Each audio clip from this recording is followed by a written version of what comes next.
Dear students, today class we are discussing the unit number 1 testing of hypothesis. Today we are discussing the t-test for difference of the mean problem.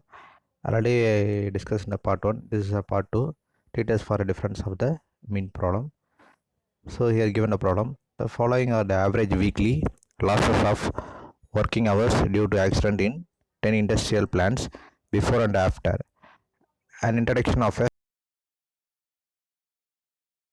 safety pass for operating the before and after due to accidents.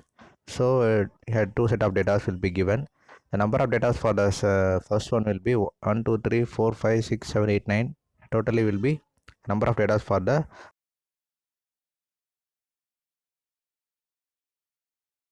first one equal to 10, and then number of data for the second data. So here is also 10 data. So here n2 equal to 10. So he asking the problem using at 5% level of significance, test whether the safety program is effective or not. This is the question we'll be asking. So first of all, we should find out the first data.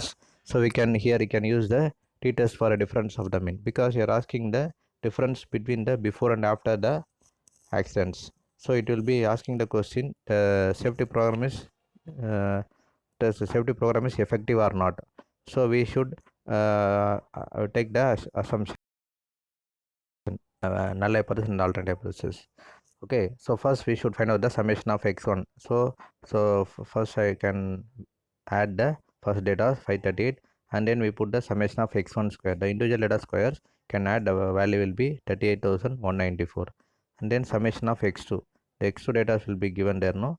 So just add, got the value will be 486, and then summation of x2 square. This means the individual data square can add, the value will be 32,286. So here find out the mean for the first data x1 bar. So this will be summation of x1 divided by n1. Just find out the value will be 53.8. Then similarly summation mean for the second data x2 bar. So this will be summation of x2 divided by n2. So the take the mean value, this value will be 48.6.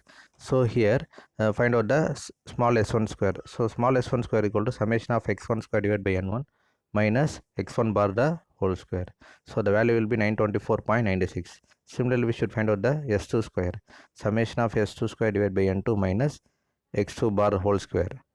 So here is also finding the value. The value will be 866.64. So this is the main formula, s square. S square equal to n1 s1 square plus n2 s2 square divided by n1 plus n2 minus 2. So here s will be the standard deviation. So here just substitute the value, got the value will be 95.33. So we go to the problem for the step 1. Step 1, I take the null hypothesis h0. I am taking the mu1 equal to mu2. So if you take in the step 2 will be mu1 and taking not equal to mu2. This is the alternate hypothesis h1. Here we can use a two-tailed test, because again taking the hypothesis not equal to. So step 3 will be at the 5% level of significance. So here degrees of freedom n1 plus n2 minus 2. So here degrees of freedom will be 18. So this is a formula, main formula for a difference of the t-test mean. So t equal to x1 bar minus x2 bar divided by whole root of a square bracket of 1 by n1 plus 1 by n2.